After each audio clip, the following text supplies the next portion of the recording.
Anda tahu, saya telah berargumen bahwa suku-suku sekarang memiliki pengaruh yang signifikan, baik di tingkat politik maupun ekonomi. Dan kita seharusnya menggunakan pengaruh itu untuk mulai membentuk percakapan seputar kebijakan luar negeri. Dengan perubahan signifikan yang Anda sebutkan dan pergeseran geopolitik yang sedang terjadi, yang sangat mendalam, kita seharusnya mulai terlibat dalam percakapan tentang hal itu dan membentuknya.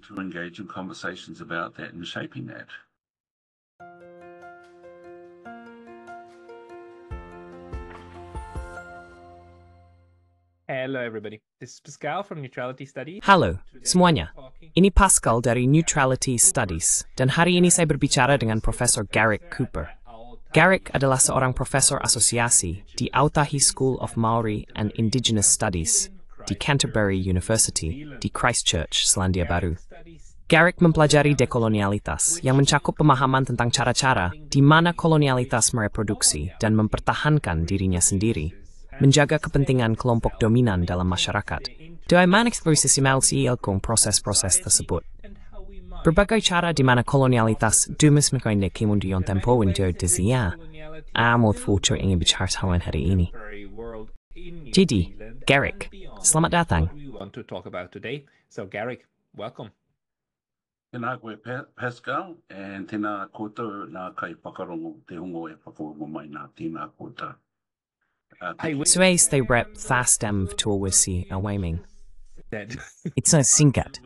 Saya itu Jipuan Halu dan Salam semua par Oma.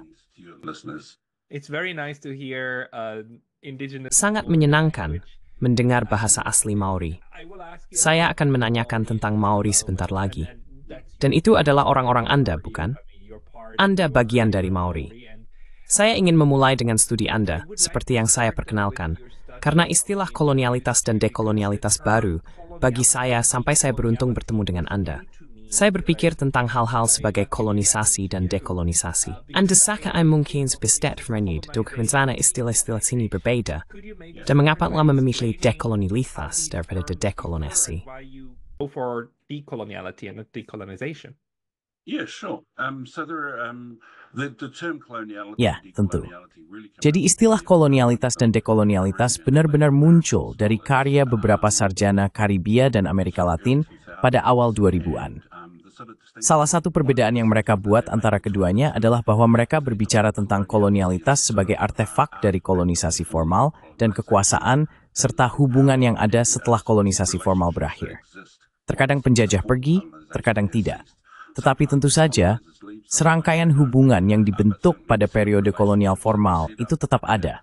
Jadi kolonialitas benar-benar memberikan nama pada serangkaian hubungan yang berkelanjutan yang didirikan pada periode kolonial formal itu. Para sarjana dekolonial atau sarjana dekolonialitas juga berbicara tentang khususnya Nelson Maldonado Torres yang membahas 4 komponen kolonialitas. Dan salah satunya adalah pembentukan hierarki rasial. One was the establishment of a racial hierarchy. These things will be quite familiar to your listeners, I'm guessing. Hal-hal ini mungkin sudah cukup akrab bagi pendengar Anda, saya kira. Pembentukan hierarki rasial, pembentukan negara bangsa, pengendalian tenaga kerja, dan pengendalian pengetahuan. Semua 4 bagian konstituen tersebut berkontribusi pada proyek kolonialitas. Oleh karena itu, jika kita tertarik pada dekolonialitas, kita harus menangani dampaknya melalui modernitas. Mungkin satu-satunya hal lain yang ingin saya tunjukkan adalah bahwa kolonialitas sering dibicarakan sebagai sisi gelap dari modernitas. Kita berbicara tentang 300 hingga 400 tahun terakhir umat manusia sebagai terobosan nyata dari abad kegelapan, atau apa yang mendahuluinya. Namun, yang tidak sering dibicarakan atau kurang dibicarakan adalah dampaknya terhadap banyak kelompok di seluruh dunia, seperti masyarakat adat, Dams Palthiging Ait Transatlantic sebagai.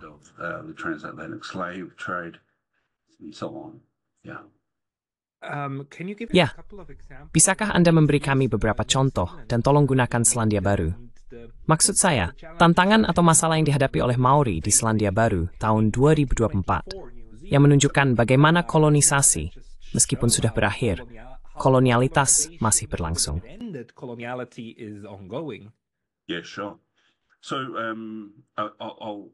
Ya, tentu.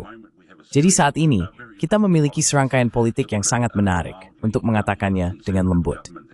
Kita memiliki pemerintahan konservatif yang masuk dengan agenda yang cukup radikal, mendorong sejumlah kebijakan anti-Maori. Namun sebelum itu, dan kita bisa membicarakannya nanti, tetapi sebelum itu, dan semacamnya sejak tahun 1950-an, Maori berpindah dari daerah pedesaan ke daerah perkotaan. Dan sejak saat itu, khususnya, inilah daft pada sistem kesejahteraan sosial dan sistem Asia Growth Thiep Maori. Wada sekitar 1,9% total tangke. So today we're about 18-19% of the overall population. We're trending up. But for the Kami sedang mengalami tren naik. Namun selama 40 tahun terakhir, kami telah melebihi 50% dari populasi penjara. Wanita Maori, khususnya, berada di sekitar 60% dari populasi penjara. Sejak tahun 90-an, dengan urbanisasi, kami telah menjadi bagian besar dari populasi penjara, dan itu tidak akan berubah dengan cepat. Dalam hal pendidikan dan mobilitas sosial, kami sebagian besar mengisi pekerjaan yang lebih padat karya setelah urbanisasi. Nenap kurang ekonomi, popur yusi kamins wistese throughout broad forth the site. first to get hit by those the impact of those economic downturns. So we're often much poorer, less educated. Jadi, kita seringkali jauh lebih miskin, kurang berpendidikan, dan kurang sehat dibandingkan dengan yang kita sebut orang Pakeha Selandia Baru, atau orang kulit putih di Selandia Baru. Dan dengan cara itulah kolonialitas mempertahankan dirinya. Tapi mungkin satu-satunya hal lain yang harus saya sebutkan adalah, Anda tahu, orang Eropa tiba di sini secara formal pada tahun 1940 untuk menandatangani perjanjian.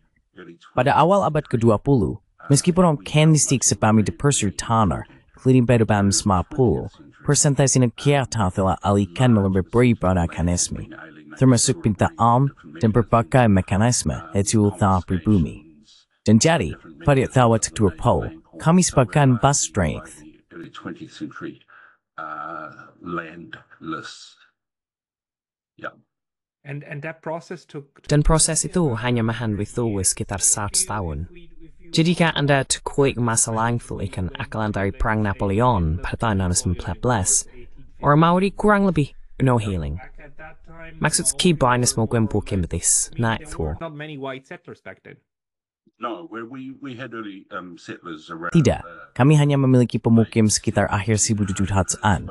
Tetapi mereka sebenarnya semacam pemburu, yang mereka sebut pemburu paus dan anjing laut, yang datang untuk berburu paus dan anjing laut lalu kembali, dengan orang Amerika di sini pada periode itu, dan tentu saja orang Inggris dan lainnya. Namun, baru pada tahun 1820-an dan 1830-an terjadi peningkatan orang Eropa. Bahkan pada tahun 1840, Izaninit Audas with Europe's Eogwraith Eraipo Sting. Was an increase in Europeans. But even by 1840, there was still only about 2,000 Europeans here. And by 18... Het had een mixmamen smijn met lapper, Steven Haups Lassie, mes through Dever de Bros Kiwi lapper and troth. Estebri small. changed 1858. What was the so you would say there was a clear window of Jadi, Anda akan mengatakan ada jendela yang jelas untuk kolonisasi, dan pada dasarnya menggantikan penduduk asli Maori di pulau-pulau Selandia Baru. New Zealand. Itu berlangsung sampai kapan? Kapan menurut Anda adil untuk mengatakan bahwa kita beralih dari momen kolonisasi proaktif ini ke kolonialitas yang lebih pasif dan mempertahankan struktur? Passive and structure maintaining coloniality. So by the 80s... Jadi pada pertengahan tahun 1890-an, saya pikir mereka mendirikan Parlemen Selandia Baru yang pertama dan mulai membentuk pemerintahan yang terorganisir. Dan itu sebagai tanggapan terhadap peningkatan jumlah orang Eropa atau Pakehang. Europeans or Pākehā arriving, yeah. That's all what Itu semua parlemen struktur pemukim kulit putih, saya kira. Saya tidak kabin berkimari untuk bergabung, bukan? join, right? No, not at all. And we weren't interested. We had our own... Tidak, sama sekali tidak. social, political... Dan kami tidak tertarik. And we maintained... Kami memiliki struktur sosial dan politik kami sendiri, dan kami menjaga jarak dari mereka. Anda tahu, sejumlah kepala suku akan mengatakan itu untuk orang Pakeha, dan kami memiliki milik kami sendiri. Kami akan menjaga orang-orang kami sendiri. Terima kasih. dan kepala suku mengatakan itu hingga akhir abad ke-19.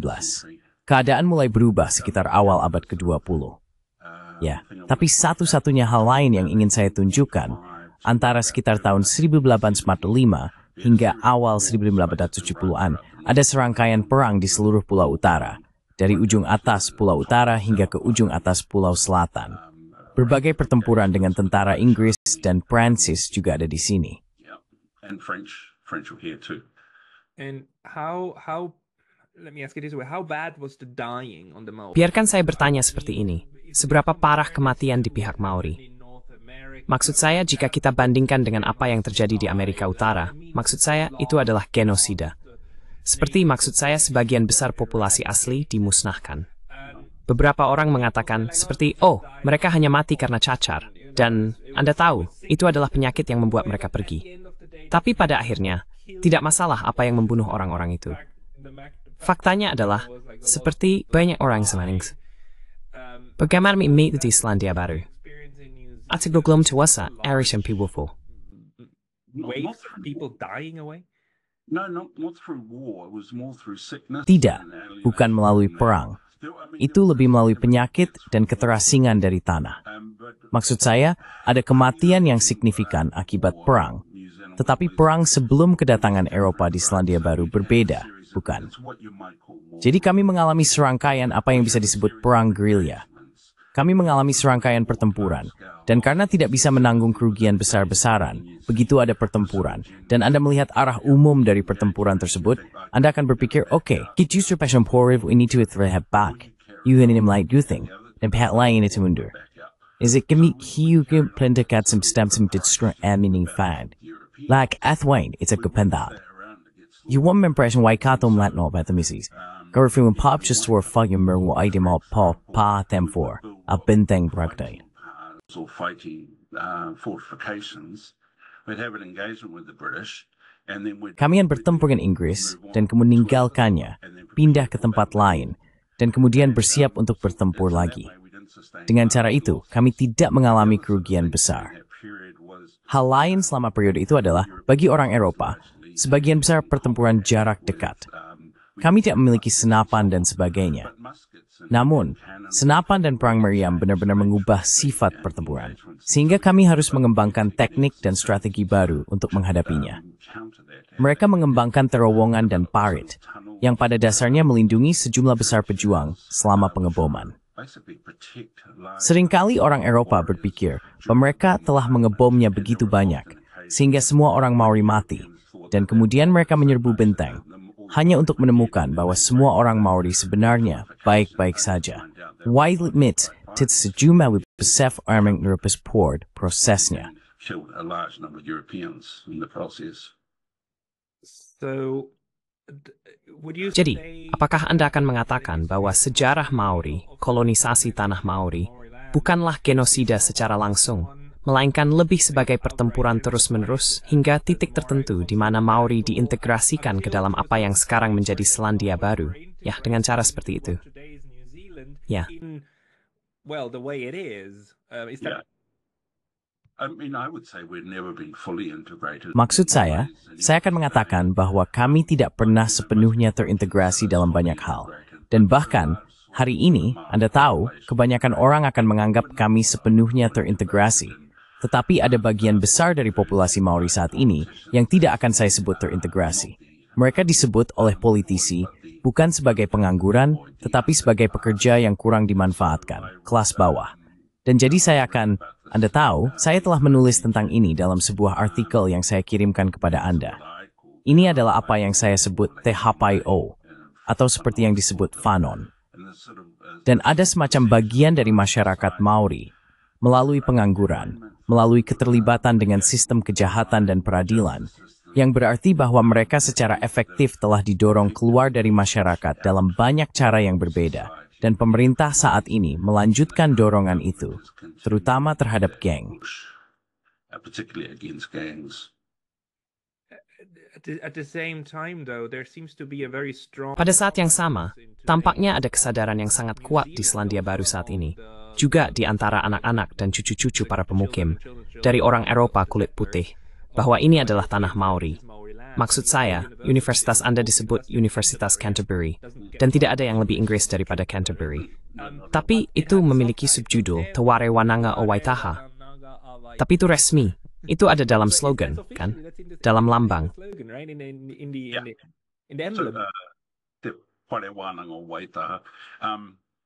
The Ware Wananga o Waitaha. Ya, ada. Anda tahu, sejak tahun 1980-an, ada dorongan menuju semacam dwi bahasa di Selandia Baru, terutama dengan gerakan revitalisasi bahasa, yang benar-benar dimulai sekitar pertengahan 1970-an, karena jumlah penutur dalam komunitas Maori turun menjadi sekitar 5% penutur asli.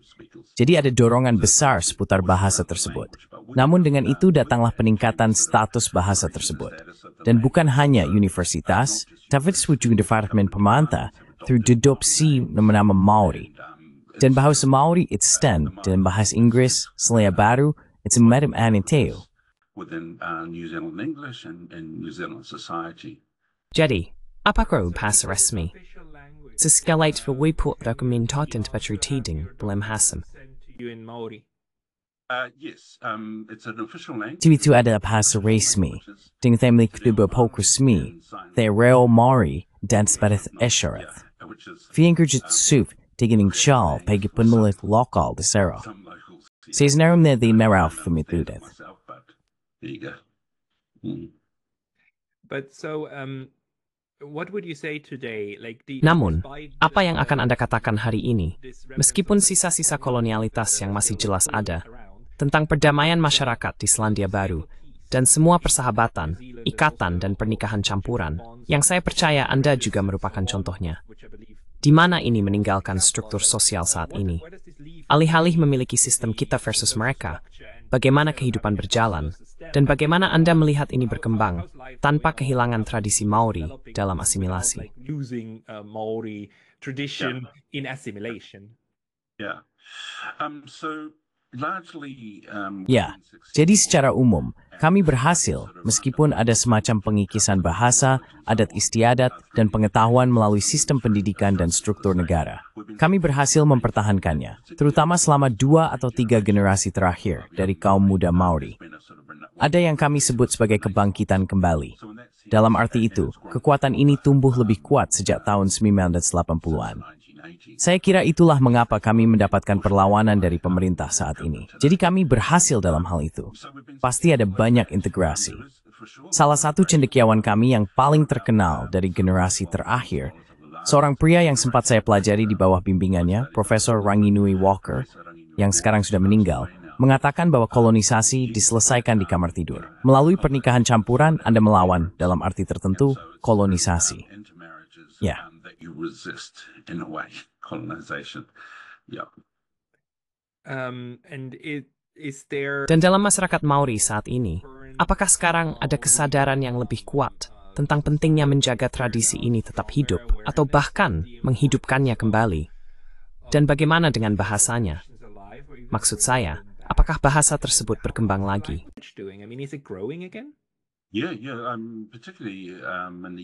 Ya, terutama di kalangan generasi muda, ini semacam berkembang.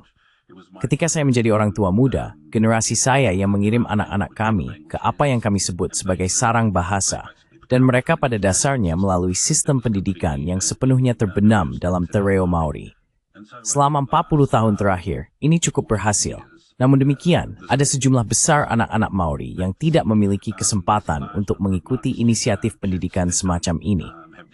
Jadi, sejumlah besar anak-anak Maori berada dalam apa yang kami sebut pendidikan arus utama. Tetapi bahkan dalam pendidikan arus utama, ada semacam kesadaran dan apresiasi terhadap hal-hal Maori. Dan mereka semacam menggabungkan aspek bahasa dan budaya Maori dalam sistem arus utama. Namun, saya akan mengatakan dengan cara yang lebih simbolis.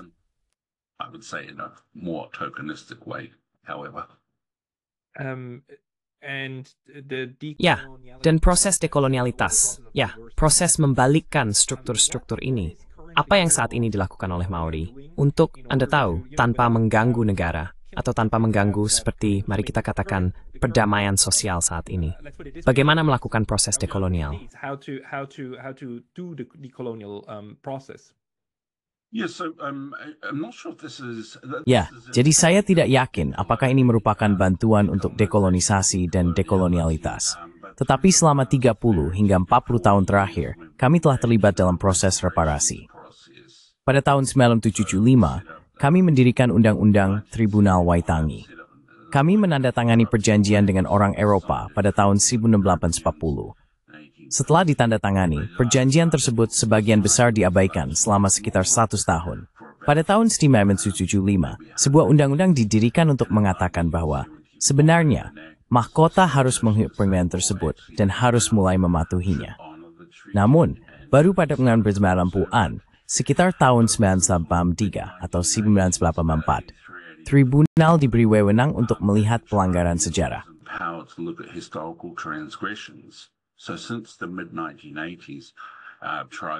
Sejak pertengahan 1990-an, suku-suku telah terlibat dalam proses reparasi ini, di mana mereka mengajukan kasus ke pengadilan, dan pengadilan akan memberikan rekomendasi.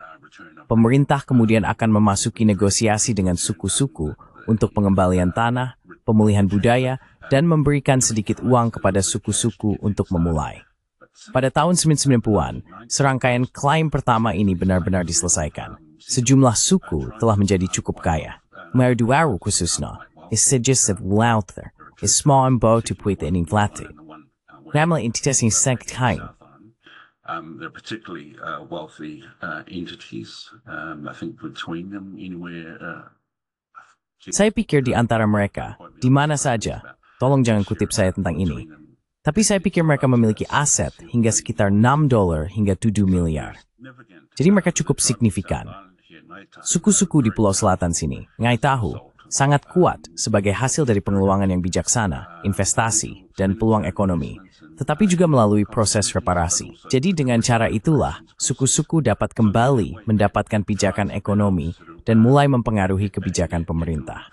Kami memiliki hubungan dengan suku-suku, dan mereka memiliki hubungan dengan pemerintah di berbagai tingkatan, di mana mereka mulai mempengaruhi kebijakan melalui formalisasi hubungan dengan berbagai suku. Formalizing the relationship with the different tribes. And do the tribes Dan apakah suku-suku, jika kita melihat negara sebagai struktur hierarkis ini, dengan eksekutif, yudikatif, dan legislatif di atas, dan kemudian segala sesuatu dalam masyarakat barat di bawahnya, sebagai bagian dari struktur tersebut. Apakah suku-suku tersebut terintegrasi ke dalamnya di Selandia Baru? Atau apakah mereka diakui sebagai entitas berdaulat mereka sendiri yang dapat membuat keputusan mereka sendiri? of their own that can take their own decisions? Technically, they're under legislation passed by the parliament. Secara teknis, mereka berada di bawah undang-undang yang disahkan oleh parlemen. Jadi ada undang-undang yang dibuat untuk pembentukan entitas suku yang menerima reparasi dan mendirikan entitas ini. Jadi secara teknis, mereka sebenarnya adalah bagian dari pemerintah dan mahkota, bukan? Tetapi tentu ada aspirasi untuk apa yang kita sebut Tino Rangatiratanga, yang dijamin dalam pasal 2 perjanjian. Tino Rangatiratanga sebenarnya adalah kepemimpinan. Itu digunakan sebagai pengganti kata lain, tetapi lebih mirip dengan konsep kedaulatan dan penentuan nasib sendiri. Dan jadi, meskipun kita telah terintegrasi sampai batas tertentu dengan masyarakat umum, selalu ada upaya, dan masih ada dalam berbagai tingkat, gerakan menuju penentuan nasib sendiri dan otonomi kita. Itu belum benar-benar tercapai, tetapi dalam berbagai bidang, itu mulai terjadi. Ya. In different spheres, it's starting to take place. Yeah. It's highly interesting and Ini sangat menarik. Jadi, dalam arti tertentu, Maori adalah contoh yang baik dari satu jenis upaya untuk melawan ketidakadilan sejarah. Mungkin kita bisa kembali ke salah satu kejadian ini, karena Anda sendiri telah menyebutkannya beberapa kali, Perjanjian tahun 1840. Perjanjian ini menyiratkan bahwa pada saat itu, pemerintah Inggris, mahkota, mengakui Maori sebagai pihak berdaulat lainnya, sebagai subjek yang setara. Apakah itu benar? Dan kemudian, secara hukum, pelanggaran perjanjian itu, bagaimana pelanggaran itu terjadi? Maksud saya, jelas tidak dalam satu jenis kudeta seperti yang terjadi di Hawaii, di mana tiba-tiba ada kudeta dan kemudian kekuatan luar menduduki tanah tersebut. Saya harus membicarakan hal ini dengan seorang cendekiawan Hawaii beberapa hari yang lalu, dan dia berkata, lihat, kami masih dalam pendudukan. Kami diduduki dalam satu kejadian. Bagi Anda, itu terjadi dengan cara yang berbeda. Bisa beberapa strength. In one instance. For you, it went differently. Can you describe that? Yeah, so actually before 18... Ya, jadi sebenarnya sebelum tahun 1940, kami menandatangani apa yang dikenal sebagai Deklarasi Kemerdekaan pada tahun 1835. Dan itu sebenarnya atas desakan, menurut saya, dari beberapa pemukim awal. Pada dasarnya sebuah deklarasi bahwa kami adalah negara berdaulat di sini. Dan itu semacam pendahulu dari Perjanjian 1840. Perjanjian itu ditandatangani pada tahun 1840. Ada dua versi dari perjanjian tersebut, versi bahasa Maori dan versi bahasa Inggris. Mereka tas underfasa signifikan, lebih dari 5 kapas whisky itu versi Maori, dan 30 kepala sekian versi bahasa Inggris. 30 chiefs signed the English version. And so part of the tribunals, Jadi, bagian dari tugas pengadilan adalah menyelesaikan dan mendamaikan perbedaan antara dua versi tersebut. Namun jelas, dalam versi perjanjian Maori, kedaulatan diakui dan pihak kerajaan mengambil tanggung jawab untuk memastikan hal itu dipertahankan. Anda harus memahami bahwa pada tahun 1940, seperti yang saya katakan, hanya ada 2.000 orang Eropa di sini, dan ada sekitar 5.000 lebih orang Maori. Kami tidak berada di bawah ancaman dari orang Eropa. Tidak ada kebutuhan nyata untuk menandatangani perjanjian dengan mereka. Mereka tidak akan menyerang.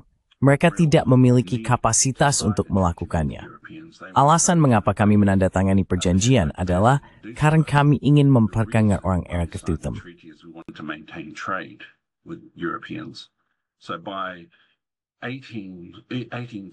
Jadi pada tahun 1810-an, orang Maori mulai naik kapal, pergi ke Sydney, dan bahkan menuju ke Inggris, sebagian besar untuk memulai perdagangan. Terkenal, ada seorang kepala perang dari utara bernama Hongi Hika yang melakukan perjalanan ke Inggris untuk mendapatkan senapan. Dan itu adalah tujuan utamanya pergi. Dia berusaha untuk bertemu dengan kerajaan, tetapi pada saat itu mereka menolak. Di Inggris dia kembali ke Sydney, membeli banyak senapan di sana. Kemarin was my very first out to Edinburgh. Dan they skilled out to smets of the end using, splamo spamp, eu, suju hers the law berthin gore e. And inflicted defeats on his tribe. So overall, it's not a story of. Secara keseluruhan, ini bukan cerita tentang seperti sebenarnya. Ini bukan salah satu momen ketika orang Eropa datang dan hanya berkata, ini tanah kami Terra Nullius, seperti yang mereka lakukan di tempat lain. Ini begitu jauh. Sehingga, dalam arti bahkan orang Eropa tidak memiliki keinginan seperti, mari kita pergi dan mengambilnya. Ini lebih seperti, mari kita lakukan apapun yang kita bisa. Gemakejenu imskangs to its cake, menutus septeranu. Then it organically grew into what it was? yes, so they did basically. Ya, jadi, mereka pada dasarnya menguasai sebagian besar Pulau Selatan, tempat saya berada sekarang, melalui konsep Terra Nullius karena lebih jarang penduduknya. Mereka melakukan serangkaian perjanjian dengan kepala suku setempat untuk memperoleh blok tanah besar sebagai imbalan atas apa yang mereka sebut cadangan. 10% dari tanah disisihkan untuk suku lokal. Cadangan ini tidak dihormati, dan itulah dasar dari klaim terhadap kerajaan dari suku di sini. Namun, di Pulau Utara, ada bagian besar dari Pulau Utara yang menjadi zona terlarang bagi orang Pakeha. King Country tidak dinamai berdasarkan Raja Inggris, itu dinamai berdasarkan Raja Maori. Dan dia pada dasarnya mengatakan tidak ada orang Eropa. Itu yang kita sebut garis Aukati. Dan mereka tidak boleh memasuki wilayah itu. Jadi Anda tahu, orang Eropa memang datang dalam jumlah besar, tetapi sebagian besar berpusat di sekitar Auckland, Wellington, New Plymouth, dan the theme member, Juangsha di Sealing. Dan di situ, amandakan konflik as stath. So and that's where Ejit itsi ta slight tap forward to my known propai pai treat of growing pistol mat moving. Amampuan, dan Sminampuan. started in the 1870s, 80s, 90s. Yeah, the wars and Ya, perang awal pada tahun 1850-an di utara sebenarnya berkisar pada perselisihan antara hubungan yang dibentuk antara beberapa kepala suku dan orang Eropa. Dan itu benar-benar pertengkaran tentang perdagangan. Namun, perang yang terjadi kemudian pada tahun 1850-an dan 1860-an benar-benar tentang tanah dan perambahan pada tanah Maori. land and encroachment of Maori land. Yeah. Fascinating. What's the international Menarik. level? Bagaimana hubungan internasionalnya? Interaksi antara Maori, negara bagian lain, dengan Tiongkok, Asa, atau Hawaii, dan Pulau Pasifiknya. Hawaii, like other Pacific islands. So maybe over the last since the 1980s. Jadi mungkin sejak tahun 1980-an ada gerakan internasional yang kuat dari masyarakat adat. Dan khususnya, kami telah menjalin hubungan dengan saudara-saudari dari Australia, dengan orang Hawaii, dengan penduduk asli Amerika dari Turtle Island, sebagian besar negara yang dijajah oleh Anglo. Karena kami semua bisa berbicara bahasa Inggris dan menyelesaikan masalah. Jadi kami menjalin hubungan dengan mereka dan terinspirasi oleh berbagai gerakan dari bagian dunia tersebut. Dan kami telah berkontribusi pada hal-hal yang berkembang di bagian dunia mereka. Dalam hal hubungan yang lebih luas, mereka sedikit lebih tidak merata, tetapi kami memiliki hubungan historis. Jadi dengan Cina, orang Tionghoa awal berada di sini pada pertengahan abad ke-19 untuk berspekulasi emas. Mid-19th century to speculate for gold.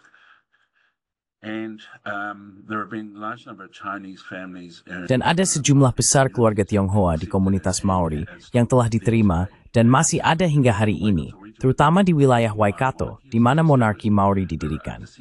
Ada keturunan monarki Maori yang juga Tionghoa. Mereka telah menikah antara keduanya. Saya dulu tinggal di tempat bernama Otaki, dan ada keluarga Tionghoa tua di sana, 6-7 generasi, dan masih ada hingga hari ini. Jadi ada hubungan dengan berbagai kelompok orang. Yang lain yang perlu disebutkan adalah hubungan dengan Kaisar Jepang, yang tidak pernah kami bicarakan ketika kami bertemu. Tapi salah satu penyembuh dari sini dikirim. Ini adalah cerita kami. Saya tidak yakin bagaimana ini diceritakan di Jepang. Dia adalah penyembuh terkenal dan pemimpin gerakan keagamaan di sini.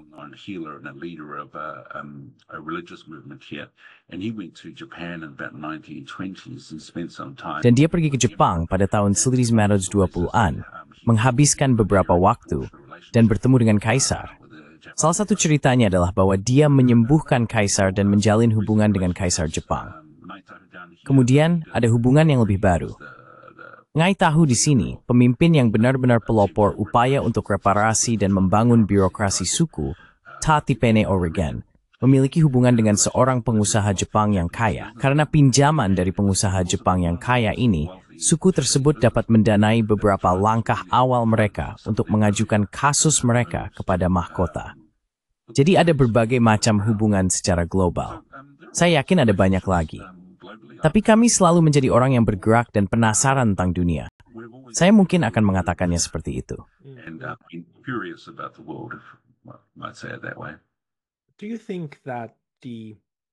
Apakah Anda berpikir bahwa populasi Maori dan pengalaman mereka dengan kolonisasi dan kolonialitas saat ini tidak hanya di antara Maori, tetapi juga di antara populasi kulit putih, keturunan Eropa, akan mempengaruhi cara Selandia Baru sebagai negara menjalankan kebijakan luar negerinya? Karena menurut saya, ini menunjukkan bahwa ada lebih dari sekadar alasan geopolitik bagi Selandia Baru untuk sangat berhati-hati dalam menghadapi perkembangan di Pasifik saat ini. Dan saya tentu saja berbicara tentang perang yang dibicarakan AS dengan China, dan yang sebenarnya ditakuti oleh semua orang di kawasan ini, termasuk Australia dan Indonesia dan sebagainya. Anda naik, dan semua orang takut dengan apa yang terjadi ketika dua palu ini bertemu.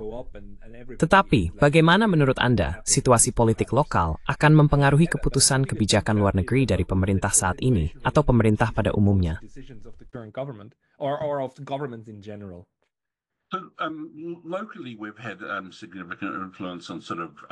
Secara lokal, kami memiliki pengaruh signifikan pada kehidupan politik, kehidupan ekonomi, dan domestik. Pengaruh Maori cukup merata. Namun dalam hal kebijakan luar negeri, itu cerita yang berbeda. Saya pikir kebijakan luar negeri Selandia Baru sebagian besar ditentukan oleh hubungan historis dengan semacam kekaisaran, pertama-tama Inggris Raya, tetapi secara default dengan AS. Sekarang kami memiliki hubungan dekat dengan Australia, Inggris Raya, dan AS. Dan secara historis, Maori seolah-olah juga tidak mengtugas mesti dibayar dan berolah itu. Jadi misalnya, di Perang Dunia III dan Perang Dunia II, kami mengirim batalion, was in the step tersebut, to emat hanam tho tatnal bria ke Perang Titio. Sent over 6,000 men to the World War II and Tapi Battalion Maori, Selandia Baru. Maori Battalion. Yeah, Maori Battalion. Batalion Maori. Ya, Batalion Maori. Oh wow. Dan batalion-batalion itu diorganisir oleh suku-suku. Jadi mereka mengirim lebih dari 6.000 pria ke perang, dan mereka bertempur terutama di Afrika Utara, Kreta, dan di Italia, serta Turki sebenarnya. And Turkey, actually. Wow. And so we've always been a part of that. Dan kita selalu menjadi bagian dari itu. Maori selalu menjadi bagian penting dari Angkatan Pertahanan. Dan dengan cara itu, kita telah berperan dalam urusan global tersebut. Namun, saya berada di kamp militer beberapa tahun yang lalu, dan militer benar-benar menghadapi kesulitan merekrut tentara. Saya memeriksa angka-angka tentang etnisitas Maori di Angkatan Darat Selandia Baru dan keterlibatan atau partisipasi Maori di Angkatan Darat Selandia Baru benar-benar menurun selama 20 tahun terakhir, yang sebagian dari diri saya merasa senang tentang hal itu. Saya tidak berpikir kita harus pergi berperang untuk perang orang lain, dan saya tentu tidak tertarik kita terlibat dalam perang dengan China. Namun, sejauh mana kita dapat mempengaruhi kebijakan luar negeri kita tentang hal itu adalah masalah yang cukup berbeda. Maksud saya memang berpikir suku-suku memiliki pengaruh signifikan politik, tetapi memilih figur tingkat politik internasional lebih fokus pada tingkat lokal, agak hinge agak sedikit. Somewhat disappointed at, actually. Yeah. Nah, apa visi Anda? Bisa ada Maris Maori dalam tumiin sing-sing wabah negeri Selandia Baru? World of New Zealand? Yeah, I mean, I do think tribes and you know. Ya, maksud saya memang berpikir bahwa suku-suku memiliki pengaruh yang signifikan sekarang, baik di tingkat politik maupun ekonomi, dan kita harus menggunakan pengaruh itu untuk mulai membentuk percakapan seputar kebijakan luar negeri. Dengan perubahan signifikan dan pergeseran geopolitik yang terjadi, yang sangat mendalam, kita harus mulai terlibat dalam percakapan tentang hal itu dan membentuknya. Sejak tahun 1980-an, Selandia Baru berik matter for vipingu berun thwafrith. Ustek Prancis meledek fafel di Pulau Kamits. Semung forings of falling ramming. Ship in our port. I don't know if you're aware of that. Oh, Min sedap grang. the Rainbow. Inside Rainbow Warrior bukan kapal Greenpeace.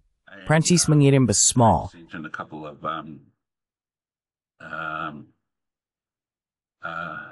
some of these sort of undercover people, and they bombed. Beberapa orang yang menyamar ini meledakkan sebuah kapal di salah satu pelabuhan di Auckland. Insiden Rainbow Warrior menewaskan sejumlah orang. Itu menjadi sedikit skandal.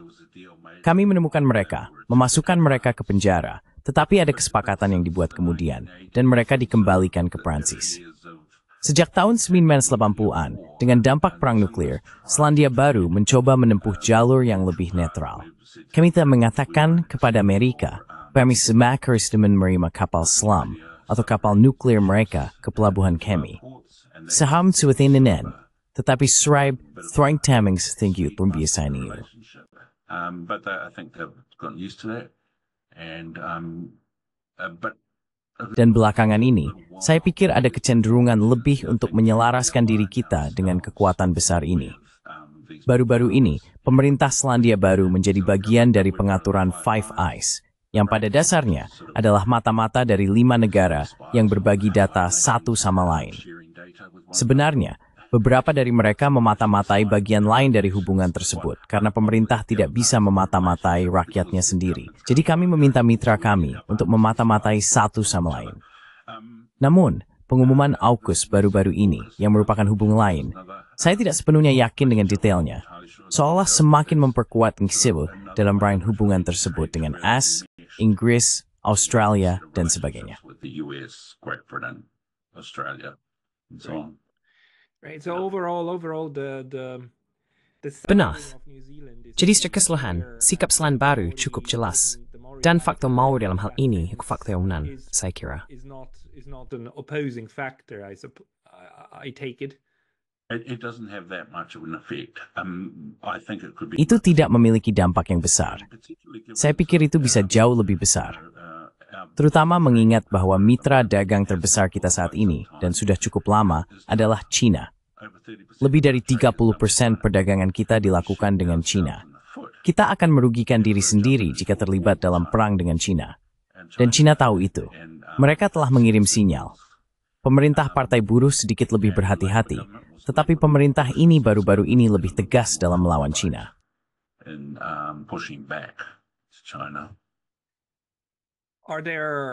Apa sedorong dari Amerika Serikat agar Selandia Baru membuat tarif terhadap China dan sebagainya?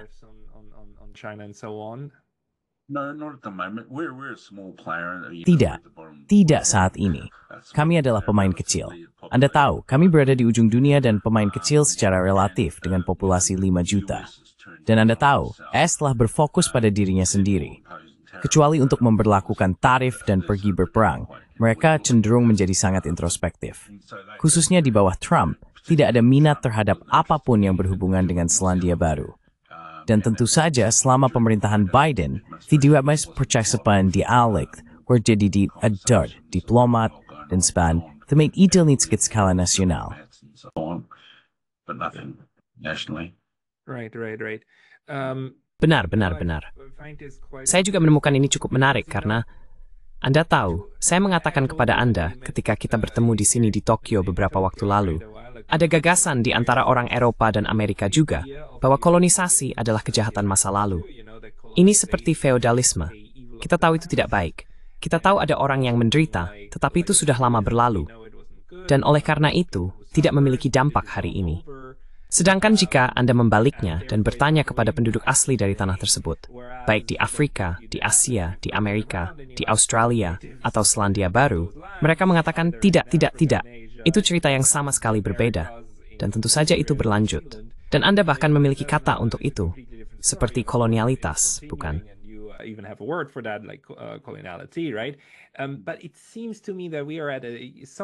Nah, menurut saya, kita berada pada titik yang agak istimewa sekarang, di mana orang-orang pribumi bahkan dapat mengangkat isu tersebut, membawa diri mereka ke dalam proses politik, setidaknya di beberapa daerah. Pada saat yang sama, proses kolonisasi yang sama sekali berbeda sedang berlangsung di Israel, dengan bahkan pemusnahan genosida terhadap penduduk lokal. Bagaimana Anda memahami hal ini? Bahwa kita masih memiliki versi kolonisasi yang paling mentah dan paling kejam yang terjadi di depan mata kita, termasuk genosida. Sementara, di sisi lain, bagian-bagian dunia tidak mundur, tetapi mari kita sebut sebagai fase penyembuhan dari tragedi itu.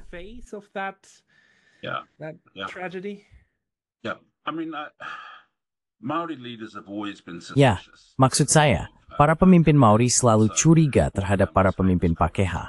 Dan salah satu nabi kami yang paling terkenal, Potiri Kirangi, yang sangat menonjol pada abad ke-19, mendesak orang-orang kami untuk tetap curiga terhadap orang Eropa, meskipun ada beberapa sikap hangat yang mungkin mereka tunjukkan. Dan saya pikir sangat penting untuk mempertahankan dosis kecurigaan yang sehat dalam hubungan semacam ini. Pada akhirnya, ini adalah pengaturan politik, apapun konsesi yang dibuat, dan itu tidak selalu karena niat baik atau hati yang murni dari pihak lain. Keuntungan yang telah kami capai adalah hasil dari protes yang signifikan, perlawanan, dan tekanan yang diberikan pada pemerintah, serta memanfaatkan gerakan internasional.